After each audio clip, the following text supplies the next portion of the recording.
अस्सलाम वालेकुम students.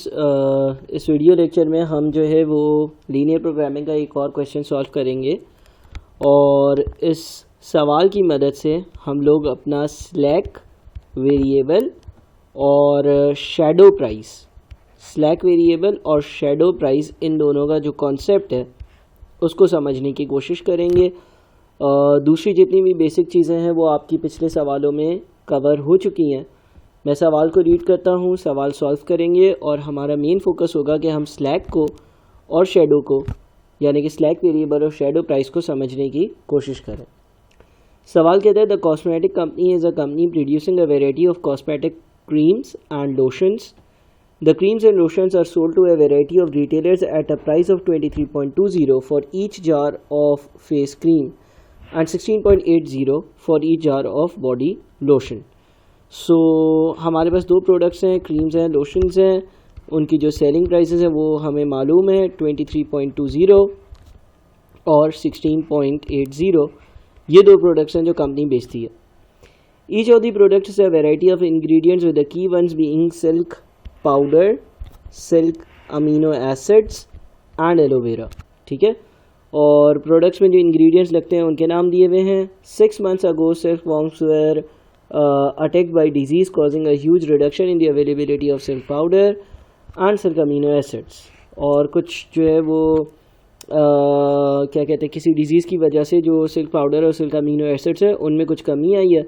The cosmetic company had to dramatically reduce production and make part of its workforce which it had trained over a number of years redundant। ठीक है, यानी कि main बात ये है कि silk powder, silk amino acid, aloe vera, ये 3 तरह के मटेरियल लगते हैं और कुछ लेबर है। ठीक है, इसके बाद अगले पैराग्राफ में बोलते हैं the company now wants to increase production again by ensuring that it uses the limited ingredients available to maximize the profit maximization का सवाल है।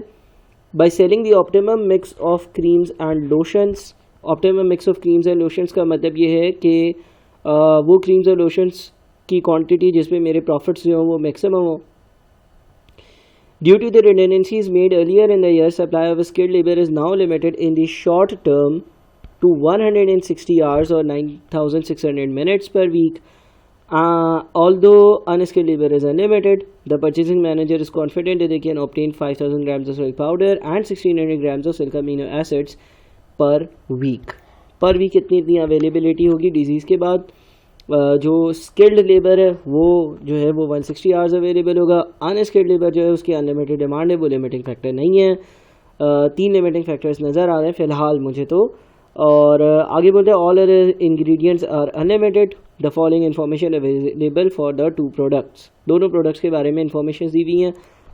क्रीम के बारे में भी इंफॉर्मेशन दी हुई है, लोशन के बारे में भी इंफॉर्मेशन दी हुई है। फॉर एग्जांपल सिल्क पाउडर जो है वो कितने ग्राम्स लगता है, 1 ग्राम कितने का आता है। इसी तरह सिल्क अमीनो एसिड्स कितने ग्राम्स लगता है, कितने का आता है। एलोवेरा कितने का आता है और कितने ग्राम्स लगता है। और इसी तरह से लेबर जो है वो स्किल्ड अनस्किल्ड कितने मिनट्स काम करता है और पर आवर क्या मुझसे पैसे लेता है। यानी कि ये सारी जितनी भी कॉस्ट दी हुई हैं ये सारी की सारी वेरिएबल कॉस्ट दी हुई हैं। अगर मैं अपनी सेलिंग प्राइस में से सारी वेरिएबल कॉस्ट माइनस कर दूंगा तो मेरे कंट्रीब्यूशन की वैल्यू आ जानी चाहिए। ठीक है, बहरहाल आगे बात देखते हैं कि क्या है।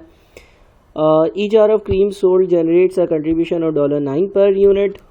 कंट्रीब्यूशन की वर्किंग करने की ज़रूरत नहीं है, हमें पहले ही दे दी। हमें ये बोल दिया कि भाई जो क्रीम है वो 9 की कंट्रीब्यूशन जनरेट कर देता है। अगर आप चाहो तो आप कैलकुलेट भी कर सकते हो। आप जो है वो कॉस्ट को ग्राम से मल्टीप्लाई करो, अगेन कॉस्ट को ग्राम से मल्टीप्लाई करो एंड सो ऑन, और फिर लेबर के मिनट्स और आवर्स के हिसाब से वर्किंग करो और वेरिएबल कॉस्ट माइनस करो, 9 आ जाना चाहिए। While this bottle of lotion generates a contribution of $8 per unit, यानी कि ये वैल्यू भी हमें दे दी।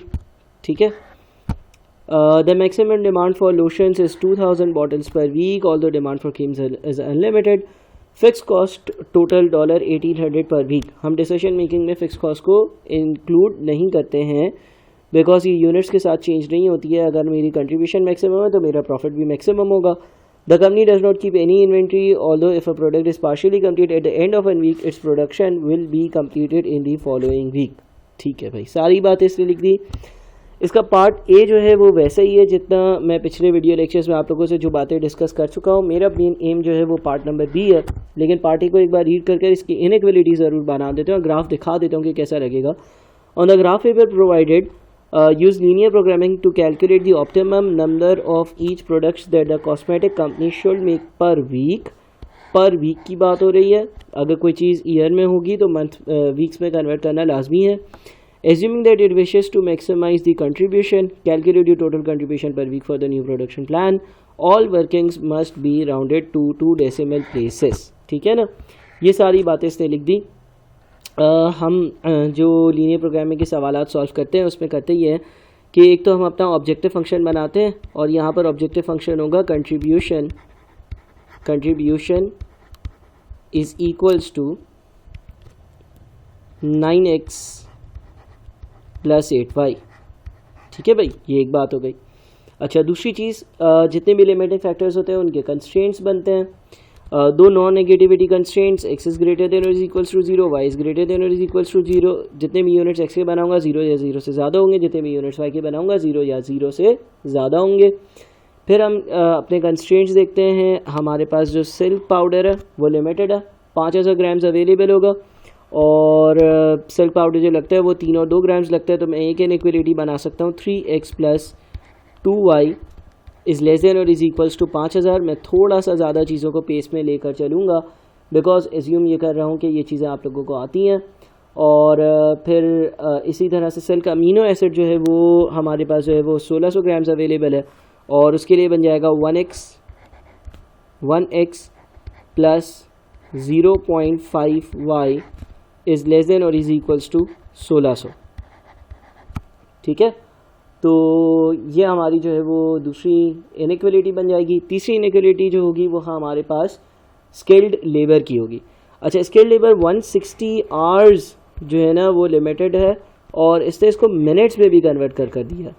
तो अगर मैं मिनट्स में इनइक्वालिटी बना लूँ तो इनइक्वालिटी क्या बनेगी, जो स्किल्ड लेबर है उसके जो है वो 4 मिनट लग जाते हैं क्रीम्स पर और 5 मिनट लगते हैं लोशंस पर।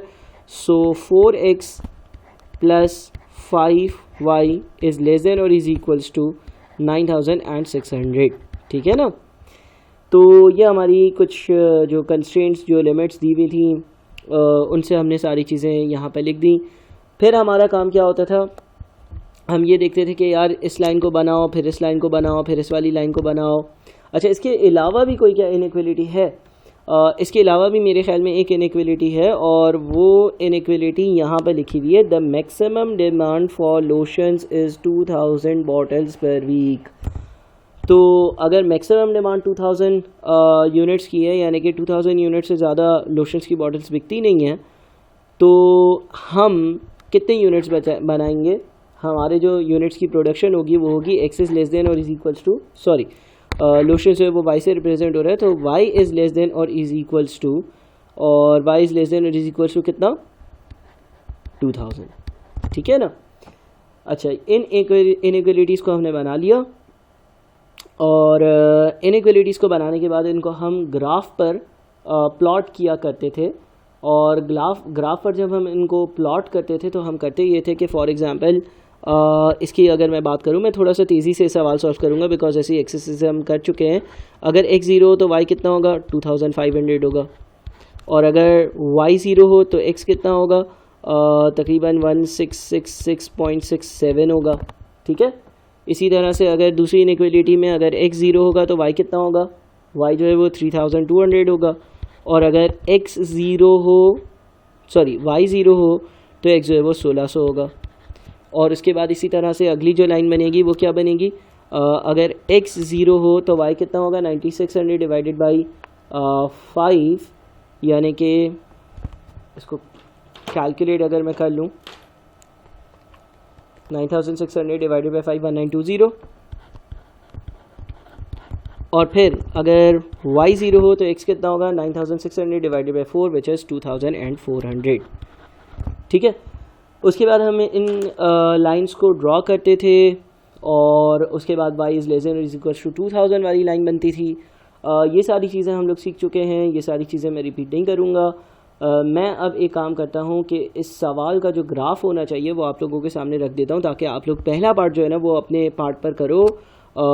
इसका ग्राफ मैं दिखा देता हूँ कि कैसा बनेगा। अच्छा जनाब, तो ये आप लोगों के सामने जो है वो हमारा ग्राफ है, ठीक है। और जो फीसेबल रीजन है उसकी जो कॉर्नर पॉइंट्स हैं वो एक ये है, ये दूसरा, और प्रोबेबली यहाँ पर ये तीसरा पॉइंट आ रहा है और ये चौथा पॉइंट, ठीक है ना।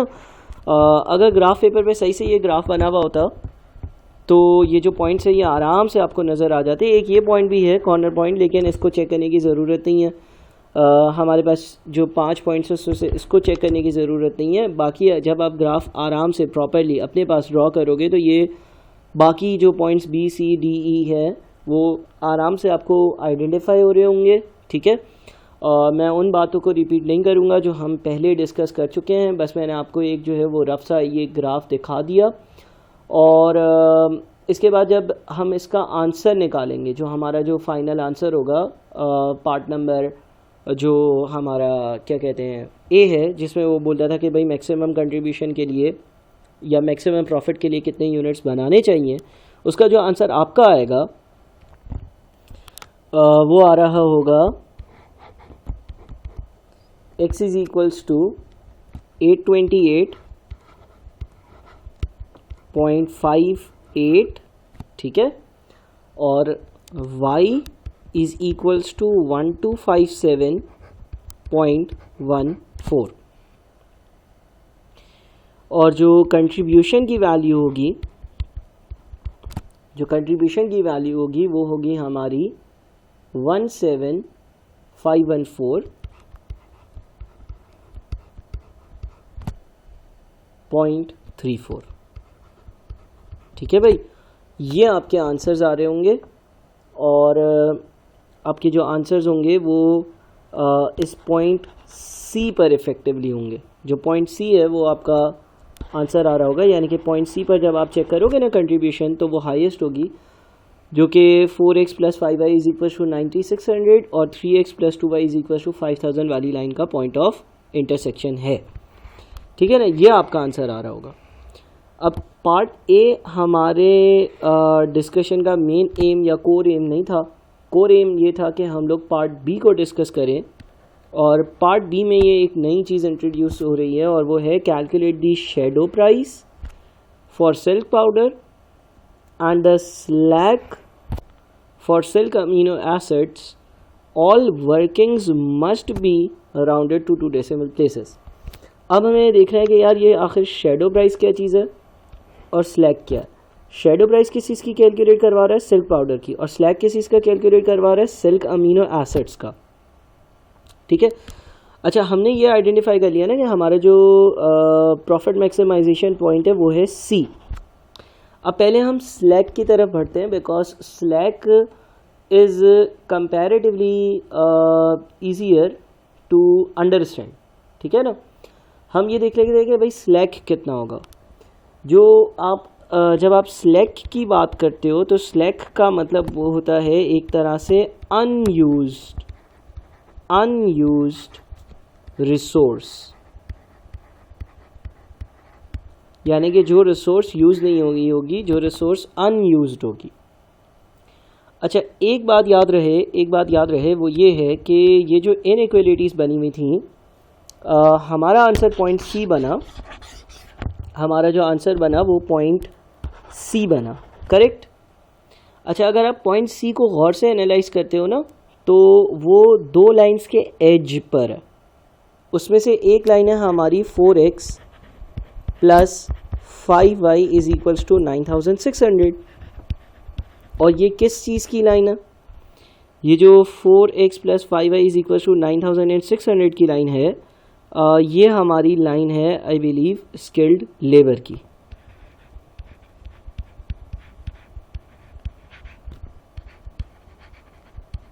ठीक है। और दूसरा ये जो है ना वो है 3x + 2y is equals to 5000 के एज पर। नाउ ये लाइन कौन सी है, या ये कौन से प्रोडक्ट को या कौन से रॉ मटेरियल को रिप्रेजेंट कर रही थी, सिल्क पाउडर को,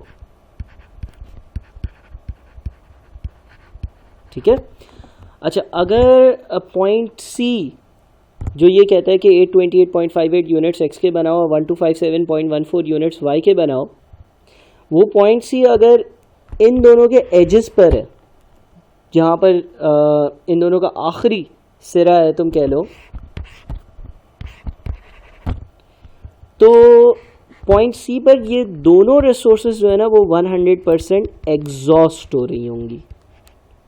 यानी कि अगर तुम ये चेक करोगे ना कि इतने एक्स और इतने वाई बनाने के लिए कितना स्किल्ड लेबर लगा और कितने सिल्क पाउडर लगे, तो दोनों प्रोडक्ट्स को बनाने के लिए जो भी स्किल्ड लेबर लगा होगा वो 9600 मिनट्स पूरा कंज्यूम हो चुका होगा, और दोनों प्रोडक्ट्स को बनाने के लिए जो सिल्क पाउडर लगा होगा वो पूरा 5000 कंज्यूम हो चुका होगा।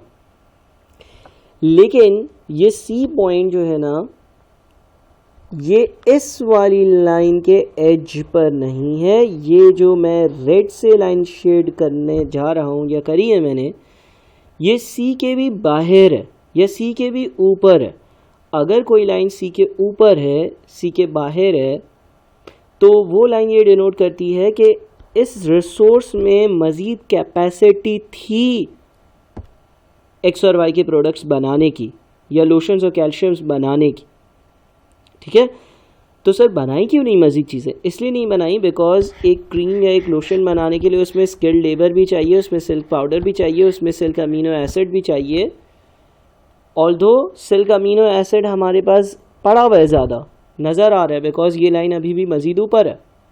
ऊपर होने का मतलब ये है कि ये रिसोर्स जो है वो फुल्ली इस्तेमाल नहीं हुई है, बट हम बना नहीं सकते मज़ीद यूनिट्स बिकॉज यूनिट्स बनाने के लिए स्किल्ड लेबर भी चाहिए होगा, सिल्क पाउडर भी चाहिए होगा और सिल्क अमीनो एसिड भी चाहिए होगा। एक रिसोर्स के होने से वो प्रोडक्ट नहीं बन जाता।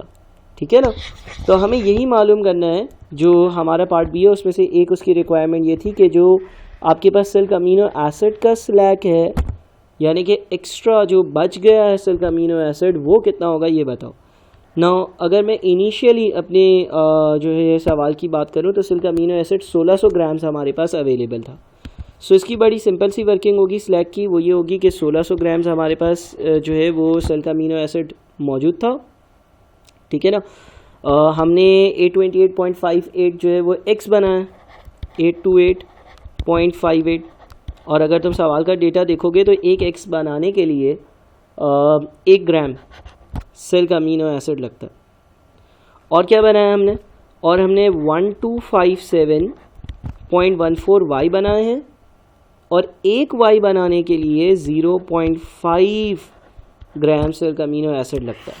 सो जो सिल्क अमीनो एसिड पीछे बच गया होगा वो कितना होगा, अगर मैं 1600 में से दोनों वैल्यूज़ माइनस कर लूँ, यानी कि 828.58 और 1257.14 इंटू 0.5 माइनस करूँ तो पीछे बच जाता है 142.85, 142.85।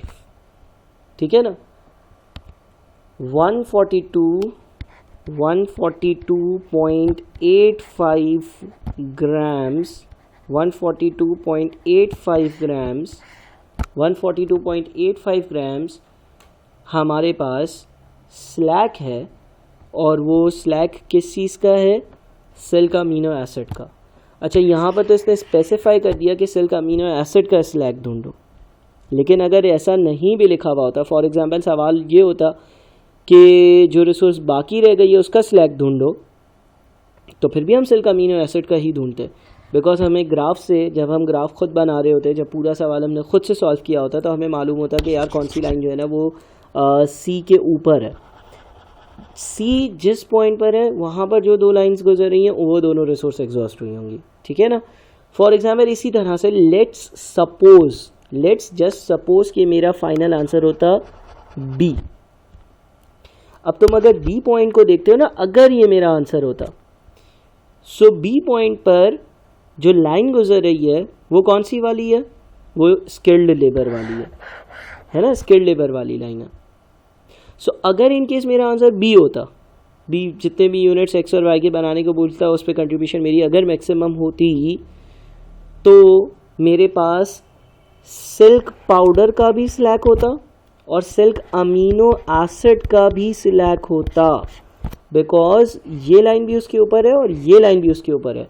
एग्जॉस्ट कौन सी रिसोर्स हुई होती? Skilled labour. ठीक है, मैंने मजीद यूनिट्स क्यों नहीं बनाया? बिकॉज यूनिट्स बनाने के लिए आपको मालूम है ना कि स्किल्ड लेबर भी चाहिए, सिल्क पाउडर भी चाहिए, सिल्क अमीनो एसिड भी चाहिए एंड सो ऑन। ठीक है, सो मैंने यहाँ पर स्लैक को डिस्कस किया। अब हम डिस्कस करेंगे कि शेडो प्राइस का क्या कॉन्सेप्ट है और शेडो प्राइस हमें क्या बताता है। ठीक है, लेकिन वो अगले पार्ट में।